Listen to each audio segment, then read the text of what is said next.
Elliot Marsh was a man of quiet success. Despite amassing considerable wealth through years of strategic investments and business acumen, he lived modestly. No flashy suits, no luxury cars, just a comfortable existence that reflected his down-to-earth personality. It wasn't because Elliot couldn't afford extravagance. He simply valued substance over style. One crisp autumn afternoon, Elliot decided it was time for a new car. His current vehicle, though reliable, had been with him for over a decade. He had his eye on a sleek luxury sedan advertised at a prominent dealership in town. It wasn't the prestige that appealed to him, but the engineering and comfort it promised. Dressed in a simple wool jacket and worn shoes, Elliot walked into the brightly lit dealership with an air of quiet confidence. Inside, the showroom was alive with activity. Salespeople in sharp suits flocked to young professionals in designer outfits. The hum of conversation and the occasional revving of engines filled the air. Elliot wandered among the polished cars, taking his time to admire their craftsmanship. Yet, despite standing near the dealership's most expensive model, no one approached him. At first, Elliot assumed they were busy. He waited patiently, observing the interactions around him. But as the minutes ticked by, he began to sense the dismissive glances and whispered remarks from the staff.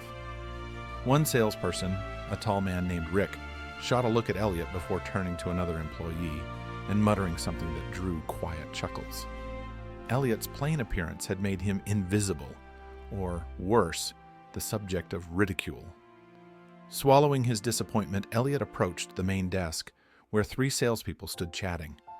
"Excuse me," he said politely. "I'd like some assistance with one of your vehicles."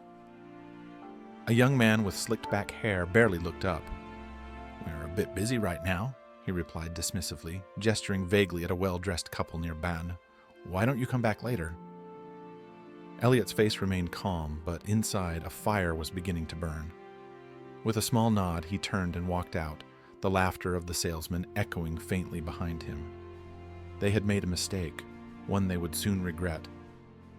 Elliot returned home that evening, his emotions simmering just below the surface.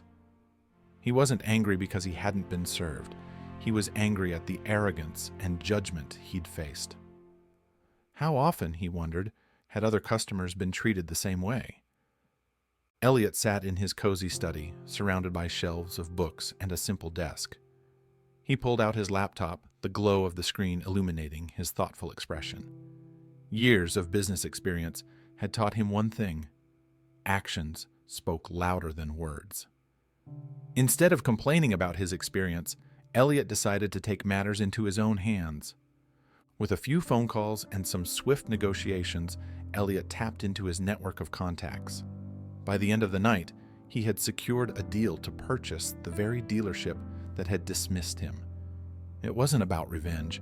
It was about setting an example and creating a space where respect, not appearance, dictated service. As he leaned back in his chair, Elliot felt a calm resolve. Tomorrow he would return, not as a potential buyer, but as the new owner. The next morning, Elliot arrived at the dealership. The showroom looked just as it had the day before, busy and buzzing with energy. This time, however, Elliot walked in with a purpose. His unassuming attire remained the same, but his demeanor carried an air of authority. Rick, the salesman who had dismissed him the day before, noticed Elliot and rolled his eyes. "Oh, he's back," Rick muttered to a colleague. "What's he going to do? Window shop again?" Before Elliot could respond, the dealership's general manager, Greg Foster, approached him with a forced smile. "Good morning, sir. How can we assist you today?" Greg's tone was polite, but laced with insincerity. Elliot reached into his pocket and pulled out a neatly folded set of documents. "I'm not here to buy a car," he said evenly. "I'm here as your new boss." For a moment, Greg stared at the papers, his expression frozen. Then, as the realization sank in, his face turned pale. You're the new owner?" Elliot nodded, his eyes steady. "As of last night." A ripple of whispers spread through the showroom as staff began to notice the interaction. Rick's smug expression dissolved into one of disbelief. The man they had laughed at and ignored was now their employer. Elliot gathered the staff in the center of the showroom. His voice, though calm, carried a weight that silenced the room. "Yesterday, I came in as a customer," he began, his gaze sweeping over the group. "I was here to buy a car, but instead of being treated with respect, I was ignored and dismissed because of how I looked." The staff shifted uncomfortably, some avoiding his eyes. Rick looked particularly uneasy, his confidence from the previous day entirely gone. Elliot continued, his tone firm. "This dealership will no longer operate that way. Every customer, regardless of their appearance, deserves to be treated with dignity. If you can't uphold that standard, you won't work here." He turned to Greg. "You're fired," Elliot said, his voice steady but decisive. Greg's mouth opened as if to protest, but he quickly thought better of it.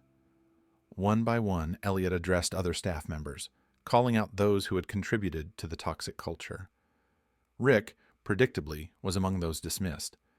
But not everyone faced the same fate. Elliot acknowledged a young receptionist, Clara, who had smiled warmly at him the day before, despite the attitude of her colleagues.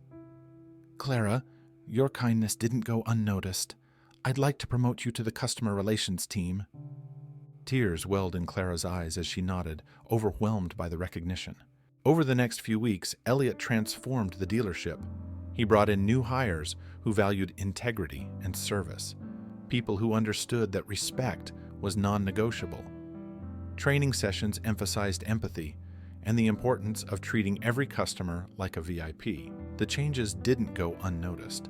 Customers began to share stories of their positive experiences, and word spread about the dealership's new owner. Sales improved, but more importantly, the atmosphere shifted. It became a place where people felt valued, no matter who they were or what they looked like. Elliot made it a point to be present, walking the showroom floor in his usual attire. He greeted customers, listened to their feedback, and ensured that the lessons of his first visit were never forgotten. One evening, as Elliot prepared to leave, Clara approached him. "Mr. Marsh," she began, her voice trembling slightly, "I just wanted to thank you, not just for promoting me, but for changing this place. It feels different now, better." Elliot smiled warmly. "It's not just about cars, Clara. It's about people. If we can make even one person feel respected and valued, we've done our job." As Elliot walked out into the crisp evening air, he glanced back at the brightly lit dealership. It wasn't just a business to him. It was a symbol of what could happen when arrogance met humility, and when kindness prevailed.